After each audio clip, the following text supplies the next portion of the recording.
Hey everybody, Carl here from Apt, and we've got the brand new Sony A90J OLED TV with us. We're gonna do a video for you on how to install the Pedestal. The 55 and 65 inch actually have two different ways you can install it. The 83 has three different ways, but I don't have an 83 inch in yet to show you. So we're just gonna show you the two different configurations that you can do on the 55 and 65. So stay tuned and we'll show you how that's done. Okay, so we've gotten this far in the unboxing part. If you have any trouble getting to this point, make sure you check out our unboxing video because we kind of go through the steps at the beginning of it. But once you kind of have it to this point, you're gonna see that you have two different pedestal feet. And like I mentioned earlier, this one can be configured in two separate ways. You can either have them flat, like we have it right here in this orientation, or if you switch the sides, they actually sit up higher. So it's gonna lift the TV a few inches off of the ground, and that's going to allow you to put a sound bar in front of it.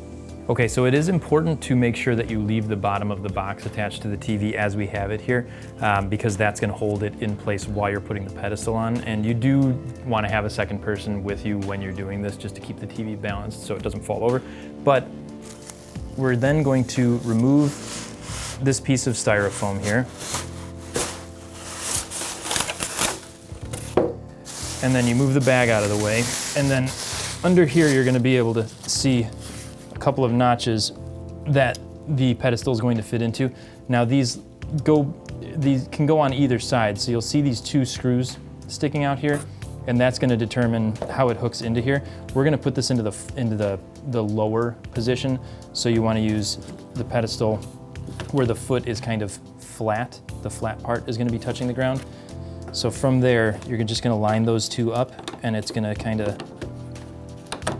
slide up into place. And then you're gonna take your screws, and you do get 4 of them in the box. We're gonna take 2 of them, these here, and then we're just gonna line them up with the screw holes and start tightening them into place.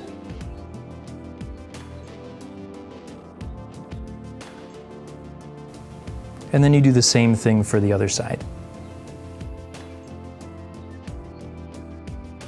And then once you've gotten to this point, you're going to get it to wherever you need it to go. And there are 2 little caps that you're going to put on the back of the pedestal feet here.